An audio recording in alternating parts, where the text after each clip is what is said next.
धूल पाठ के लेखक डॉक्टर रामविलास शर्मा का जन्म उत्तर प्रदेश के उन्नाव ज़िले में सन 1912 में हुआ। प्रारंभिक शिक्षा गांव में पाई। उच्च शिक्षा के लिए ये लखनऊ आ गए। वहाँ से इन्होंने अंग्रेज़ी में एमए किया और विश्वविद्यालय में अंग्रेज़ी विभाग में प्राध्यापक हो गए। प्राध्यापन काल में इन्होंने पीएचडी की उपाधि अर्जित की। इनकी मृत्यु 30 मई सन 2000 ईस्वी को हुई। हिंदी साहित्य के ये प्रसिद्ध आलोचक, निबंधकार, विचारक और कवि रहे हैं।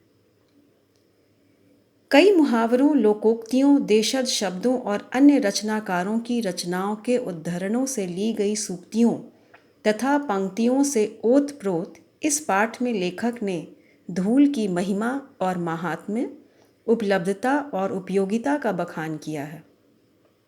अपनी किशोर और युवावस्था में पहलवानी के शौकीन रहे डॉक्टर शर्मा अपने इस पाठ के बहाने पाठकों को अखाड़ों, गांवों और शहरों के जीवन जगत की भी सैर कराते हैं। साथ ही धूल के नन्हे कणों के वर्णन से देश प्रेम तक का पाठ पढ़ाने से नहीं चूकते।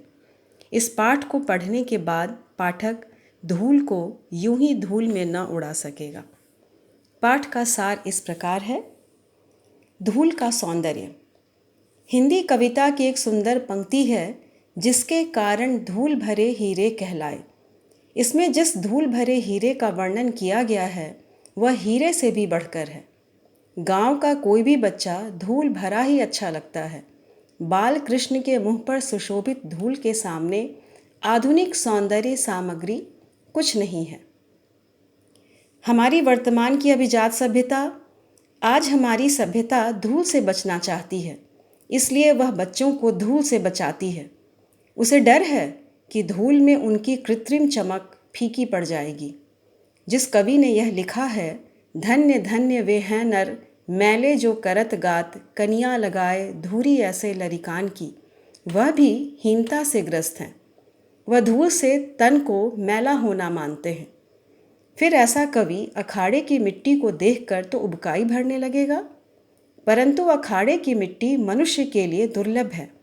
मनुष्य पसीने पसीने होकर इस मिट्टी में खेलता है तथा इसी से अपने शरीर का निर्माण करता है। इसके बाद लेखक ने इस पाठ में मिट्टी की महिमा बताई है। वे कहते हैं, मिट्टी और शरीर दोनों असार जरूर हैं, किंतु जीवन के सभी सार तत्व इसी से बने हैं। रूप, रस, गंध, स्पर्श सब मिट्टी की देन है। धूल मिट्टी की आभा है। मिट्टी शब्द है तो धूल रस है।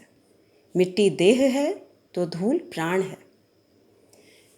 धूल के बारे में और विस्तार से बताते हुए लेखक कहते हैं, अगर हम इसके प्रश्न को समझें कि धूल क्या है, तो लेखक बताते हैं कि गांव में भूल कर भी धूल की जगह गर्द का प्रयोग नहीं किया जाता। आज धूल गोधूली शब्द में समा चुकी है।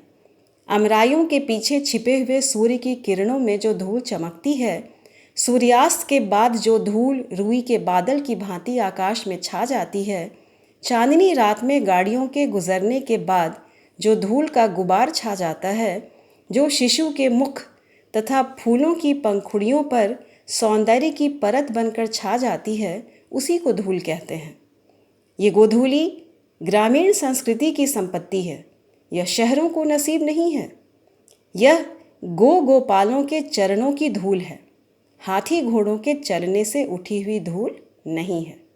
शहर में गोधूली बेला शब्द का प्रयोग करना बिल्कुल निरर्थक है।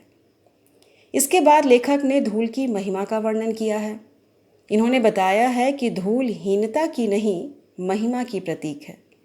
लोग अपनी श्रद्धा, भक्ति और स्नेह को प्रकट करने के लिए इसे माथे से लगाते हैं। सती, योद्धा या जन्मभूमि पर लौटने वाले प्राणी सभी इसे अपने मस्तक पर धारण करते हैं। हमारी देशभक्ति की मांग है कि हम इस धूल से जुड़ें। हम कांच को प्यार करने वाले सभी लोग धूल में लिपटे हीरे की कांति को पहचानें। एक दिन ये हीरे अपनी अमरता का प्रमाण देंगे। अगर ये उलटकर चोट करने लगे तो कांच और हीरे का भेद पता चल जाएगा। तब हम विवश होकर हीरे से लिपटी हुई धूल को माथे से लगाएंगे।